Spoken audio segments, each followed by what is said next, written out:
Hello friends, সবাই কেমন আছো? আশা করছি সবাই খুব ভালো আছো। আর আমি যে কারণে ভিডিওটা এখন করছি সেটা হচ্ছে সকাল থেকে আমি একটা ভিডিও আপলোড করতে পারিনি। অনেকেই থাকো যে সকালে আমি ভিডিও আপলোড দিই, তারপর অনেকেই আমার ভিডিও দেখো, কিন্তু হয়তো তোমরা আজকে ভাবছো যে দিদিভাই কেন আজকে ভিডিওটা আপলোড দিল না, তাই না? তো সকাল থেকে আমি খুবই ব্যস্ত ছিলাম এই কারণে আজকে তোমার দাদাভাইয়ের শরীরটা ভালো নেই, তো সকাল থেকে উঠতেই পারিনি। আর আমাদের যে নিজের দোকানটা রয়েছে সে দোকানটাও খুলতে পারিনি, যার জন্য একা একা দৌড়াদৌড়ি করতে হচ্ছে। আর একটু বাইরে আমার কাজ ছিল, ব্যাংকের কাজটা সেরে আমি এইমাত্র আসলাম।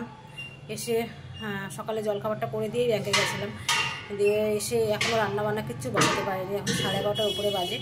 আর ভাবলাম তার ভিডিওটা আমি এখন একটুখানি তোমাদের সামনে করে একটা আপলোড করার চেষ্টা করি। আর কি বলো তো, শরীরটা ওর সত্যি সকাল থেকে ভীষণ খারাপ, উঠতেই পারিনি, শুয়েই রয়েছে সারাদিন।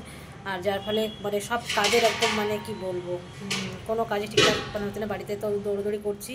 আর ভেবেছিলাম বাজারটাও নেই, ছেলেকে হয়তো একটু পাঠাবো, কিন্তু সেটাও হয়তো হবে না এখন, কারণ আজকে আমার বাবার আবার চোখ দেখানোর ডেট আছে। নাম লিখিয়ে দিয়ে এসেছি, তো ছেলেকে দিয়ে সেটা বাবাকে পাঠিয়েছি ডাক্তার দেখা। কালকে আমার শরীরটা ঠিকঠাক ছিল না বলে কালকে আমি লাইভ ভিডিওতে আসতে পারিনি। এইভাবে মাঝে মধ্যে লাইভ ভিডিওটা অফ হয়ে যাচ্ছে, বুঝতে পারছি। আর দেখো এদিকে এত আওয়াজ হচ্ছে, তোমরা নিশ্চয়ই ভিডিওর মধ্যে শুনতে পাচ্ছ, একটা ফাটা করে আওয়াজ হচ্ছে। সেটা হচ্ছে আমার বাড়ির পাশে সেলুন রয়েছে, সেখানে আমার মিস্ত্রিতে কাজকর্ম করছে।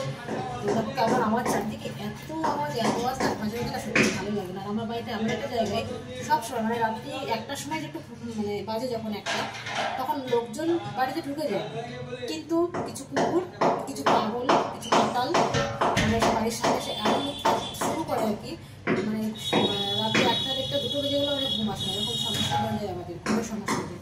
আর চারিদিকে এত আওয়াজ, সবসময় এত আওয়াজ ভালো লাগে না। তো যাই হোক, আমি চেষ্টা করবো এখন কাজের ফাঁকে ভিডিওগুলো আপলোড করার। আর বাইরের কাজ যা ছিল মোটামুটি সেরে ফেলেছি, বাইরে এখন আর বেরোবো না। আর যেটা দরকার ছিল বাজার, কারণ আমার বাজারে সবজি বলতে কিছু ছিল, শুধু কিছু পটল আর আলু চলে গেছে। কী রান্না করবো, ভেবেছিলাম ছেলেকে দিয়ে বাজারে পাঠাবো, কিন্তু সেটা তো হবে না, কারণ আমার বাবার আবার চোখ তো এখনও আজকে ডেট আছে। তো নাম লিখিয়ে আসা হয়েছে, সেখানে দাদুকে নিয়ে ছেলে গেছে। তো ফোন করেছিলাম, বললো প্রচণ্ড ভিড়, এখন কোনো মতেই তাড়াতাড়ি হবে না, দেরি হবে।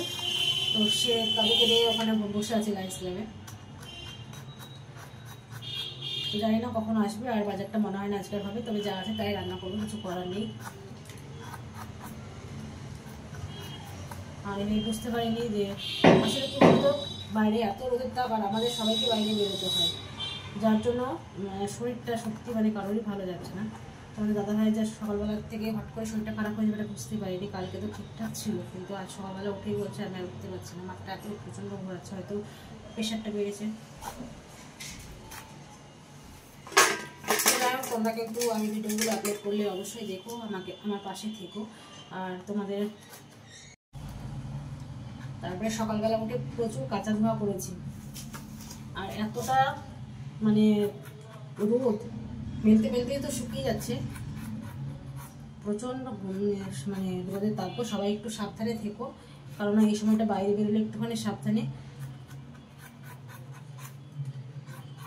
এতদিন ঠান্ডা ছিল, খুব ঠান্ডা করে যেমন আমরা মানে বিরক্ত হয়ে গেছিলাম, এখন আবার এই রোদের তাপ প্রচণ্ড, এর জন্য বিরক্ত হয়ে যাব। আর কিছুদিন বাদে সবাই বলবে ভাই এত তাপ আর সহ্য করা যাচ্ছে না। তো কখন জানি না আজকে রান্নাবান্না হবে, সবই পটল কাটছি, হয়তো একটু ডাল বসিয়ে দেবো মসুরির, পটলের একটা কিছু আইটেম করবো, আর একটা কিছু ভেজে দেবো, ব্যাস হয়ে যাবে। আজকে আর বাজারে যাওয়ার মতো পরিস্থিতি নেই, এত বেলায় আর কাউকে পাঠাবো না, কারোর শরীর ঠিক নেই, কাউকে পাঠাবো না, যা আছে তাই রান্না করে রেখে দেবো। বন্ধুরা তোমরা কিন্তু ভালো থেকো, সাবধানে থেকো, সুস্থ থেকো, কেমন? আর আমি এখন আমার কাজগুলো টুকটুক করে নিই, কারণ এই কাজ করতে করতে আবার আমার সারাদিন লেগে যাবে।